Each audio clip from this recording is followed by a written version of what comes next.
Live from our 7 Tasmania studios, your nightly news with Kim Miller begins now. Good evening, everyone. The inaugural Devils CEO now has the reins of the newest AFL club, arriving in Tasmania this afternoon. Brendan Gale has hit the ground running with a countdown on to the first game, and he won't be allowing uncertainty around the stadium to distract from his mission. 3, let go. Plastering an iconic strip on a Tassie landmark, boy from Burnie, Brendan Gale is right at home as he embarks on his biggest challenge yet. I just want to say it's great to be home. With mum and dad by his side and a throng of support from Penguin locals, today is day one in control of the Devils. The VFL team starts next year and the AFL side expected in 2028. He knows the next 3 years will fly by in a heartbeat, and there's a lot of work to do. The work starts now. A lot of information gathering, a lot of learning, a lot of listening. And we've got some key decisions to make around football. We've got some significant milestones to make around list management. We need to commercialise the club. This is an expensive exercise. We need to make money. The board confident the former Richmond CEO is the right person to hand the reins. Brendan's a humble, successful, perhaps understated person, but undeniably successful, and we're lucky to have him. Having grown up in the northwest, Brendan's keen to make sure that this part of the state sees its fair share of footy action. This is where I fell in love with football. My football heroes were local heroes. Wasn't Richmond or Carlton, it was Bill Fielding, it was Gary Calmetto. The 19th AFL licence is of course contingent upon a new stadium being built at Macquarie Point, the fate of which is anything but certain. But as far as Brendan's concerned, it's full steam ahead. We want to be a really strong competitive football team. We want to inspire the Tasmanian people and boys and girls and members and fans. So we need to be strong financially, and a stadium goes to the heart of that. And with 200,000 members worldwide and mass public support, it feels like nothing could stop the Devils now. Nick Kelly, 7 Tasmanian News. 2 people on board a historic boat have been rescued after their vessel sank in the Dontracasto Channel, en route to the Wooden Boat Festival. The former pilot vessel ran into trouble after experiencing mechanical failure and was unable to be salvaged. Once a mighty queen of the Sydney Harbour, now a sunken wreck. The 1958 MX Gundaloo taking on water yesterday afternoon along Port Huon. She went down stern first in about 10 metres of water. The crew raising the alarm after noticing issues with the steering. The steering went a bit heavy, and it turned out that the portside generator that was running the hydraulic steering had failed. With water quickly gushing into the engine room. And they were unable to stem the flow. Leaving them submerged waist deep, but quick on their feet, they put a radio call out. At that time, thankfully, we had an asset deployed down the channel, able to get there prior to the boat actually sinking. The 67-year-old boat was making its way to the Wooden Boat Festival. People that have come to the Wooden Boat Festival just to see Gundaloo. It's been a labour of love for its owners who have spent years restoring it. The historic boat previously serving as a pilot vessel on Sydney Harbour. I've always aspired to having something as stately as Gundaloo. While their pride and joy has gone under, a replica remains. It's heart-wrenching. It follows another piece of maritime history going under just last month. The Parappa also running into engine troubles and washing up on Clifton Beach. And with many boats docking Tasmanian waters over the weekend, it's a timely reminder to be extra vigilant. Check your flares are in order, check your life jackets are up to date and are going to work. Rebecca Gaidanero, 7 Tasmanian News. Well, more than a dozen bushfires continue to burn through large parts of the northwest and central plateau.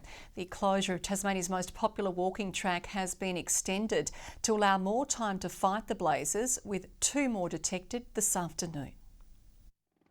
Ignited by dry lightning, blazes continue to flare up and combine.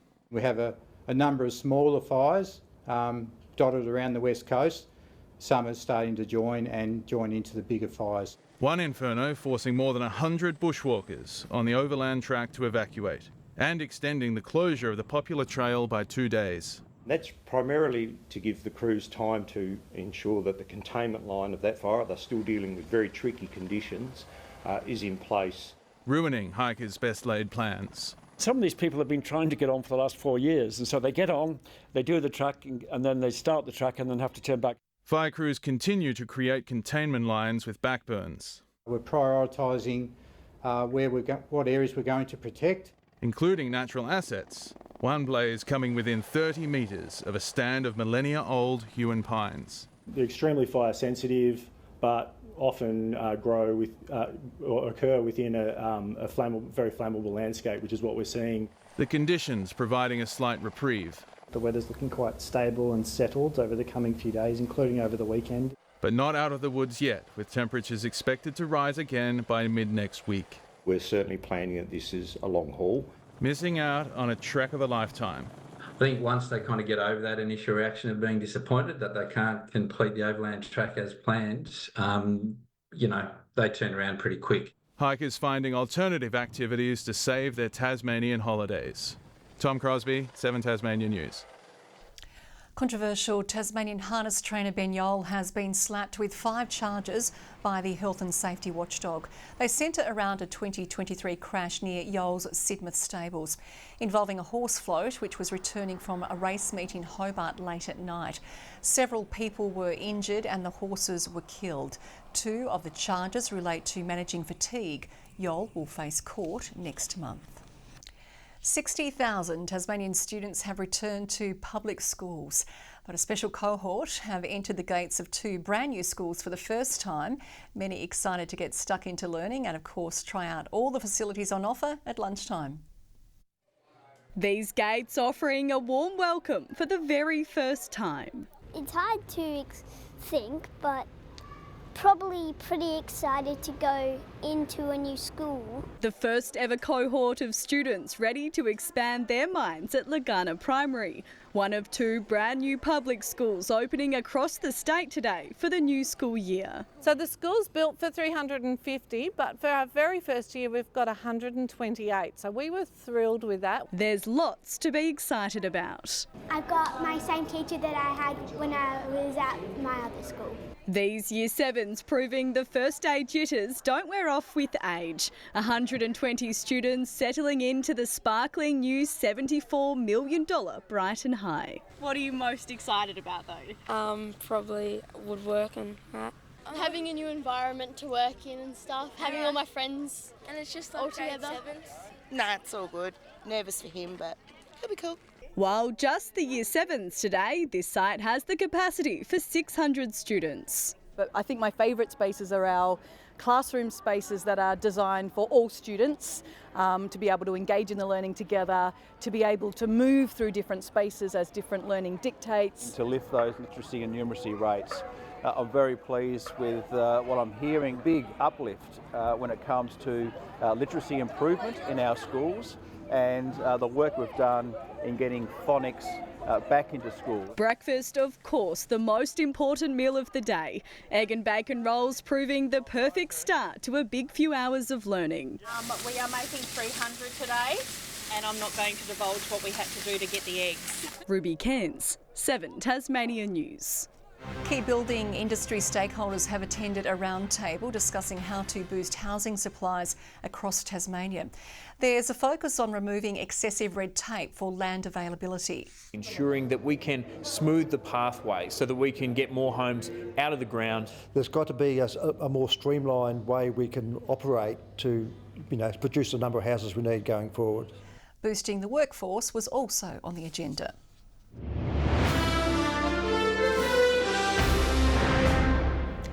Tasmania is being encouraged to follow other states when it comes to pill testing at music festivals like Party in the Paddock. The Greens labelling it a common sense approach, arguing it would stop some of the harm caused by dangerous illicit drugs. It's too late for Party in the Paddock this year, but there are other festivals coming up like Panama, like Dark Mofo, and I don't want to be here in 12 months' time saying the same thing. The government maintaining its anti-pill testing approach, saying Tasmania Police helps to keep people safe through drug detection dogs and traffic management. Well, 40 of Hobart's finest toe-tapping talents are preparing for the final 5 performances of the well-known musical Anything Goes. The cast dedicating the majority of their summer holidays to perfecting the show and getting into character. Look at, what was popular back then. Who would this character that I'm playing, a wealthy Englishman, perhaps be inspired by? It's a bit of a commitment. It's a lot of fun though, because we all love what we do and we all love each other as a cast. This group's performances have raised $1,600 for the Hobart Women's Shelter. 2 diabetes studies are among 7 medical research projects benefiting from the latest round of grants from the Clifford Craig Foundation. One involves a strategy to understand gestational diabetes, which can cause high blood pressure in pregnant women or leave newborns needing neonatal care. What we're studying and hoping to achieve is optimising the way that we care for women in pregnancy to reduce all of those risks. The other study compares how modern running shoes stack up against specialised footwear in easing the pain of ulcers caused by diabetes. Now we want to do a more formal study to actually try and get some proper data to just find out how these shoes really do perform. More than $1.2 million will be allocated to projects across the north and northwest this year.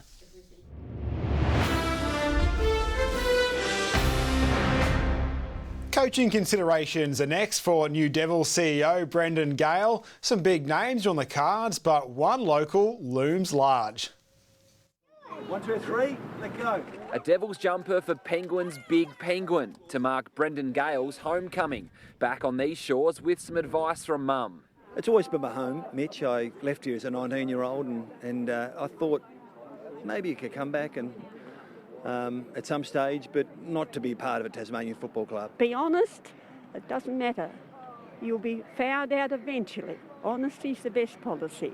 The Devils want a VFL team by 2026, AFLW in 27, AFL entry in 28, contingent on construction being underway for the new stadium. A recruiter will be the first appointment, ex-Pies guru Derek Hine already linked. Next, a coach. John Longmire, Nathan Buckley and Ken Hinkley will be considerations. Then there's Chris Fagan. Is Chris Fagan a person of interest given his connection? Well, naturally, Chris would be. I mean, he's an incredible figure in Tasmanian football as a player, as a coach. His credentials are in AFL football and management and coaching are incredible. He's a reigning premiership coach. Devils draft concessions expected to be lighter than the Giants and Suns received, and convincing mainland kids to head south will be a challenge. The beach, of fishing, of nature, it takes 2 minutes to get anywhere. You don't spend half your life in traffic. They're expected to have cash to splash for sign-on bonuses, targeting locals, much like a soon-to-be rival. We'd be mad not to look and learn from Geelong, but it's always so simplistic to just say it's all about the environment. I mean, people make places. Mitch Cleary, 7 News.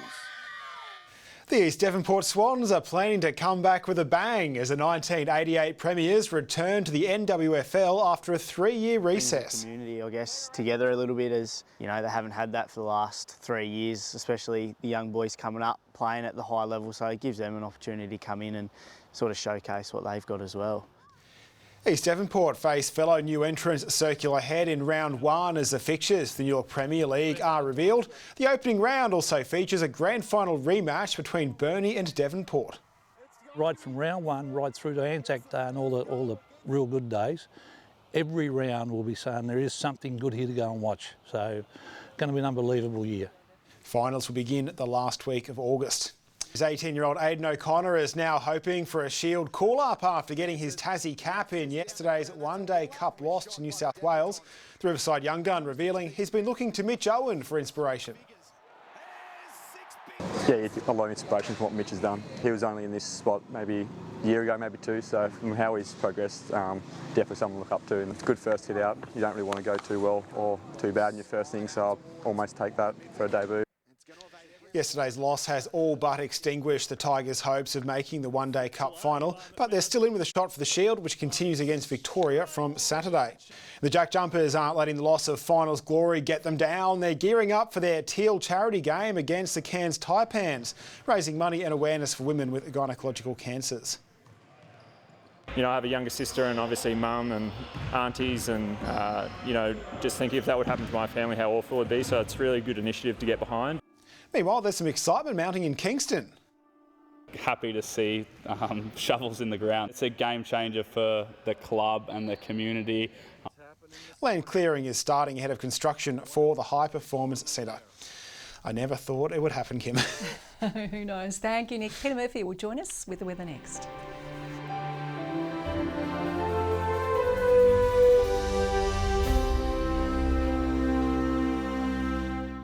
Good evening. Hobart and Devonport, 24 degrees today. Launceston 27, Burnie 22. Ouse can get warm during summer and was the warmest today, 29. Grove reached 26. Flinders Island 25. Friendly Beaches 24. Strawn 23 today. Low Head and St Helens 22. And King Island on 21 degrees. Cloud through Bass Strait today and across parts of the north of Tasmania, but no rainfall in any of that at all. Extensive cloud continues over northern Australia, bringing heavy rain and thunderstorms to those tropical regions, but most of the nation clear of cloud today. Tomorrow, a cold front along with a trough of low pressure will pass through. A high will build south of WA as the trough extends over northern parts of the nation. Winds picking up from the southwest and reaching 30 knots over western and northern waters, a 3-metre swell in western and southern waters. Strong wind warning that's been posted for waters from Sandy Cape to Stanley and also from Flinders Island to St Helens Point. Just a 40% chance of a shower for Hobart tomorrow, 21 the high, 23 for Huonville and Campania. Bit more of a chance of a shower in the north. Launceston 31 degrees, 26 for Devonport, Georgetown a shower and 23. 50-50 chance in the northwest, Burnie 26 degrees, 22 the top for Strawn, a shower for Wynyard and 27. St Helens a shower, 24 the top, 23 for Swansea, partly cloudy for Port Arthur and 21 degrees. On Saturday, light showers over the central and north of the state, mostly fine elsewhere. A fine partly cloudy day on Sunday, 19 for the Hobart Cup. And on Monday, a possible shower for the east, but a fine partly cloudy day for the rest of the state. Sunny and 35 in Perth tomorrow, a warm sunny day in Adelaide, partly cloudy and 25 degrees in Melbourne. Maybe a storm in Canberra, a sunny 30 in Sydney and a shower for Brisbane.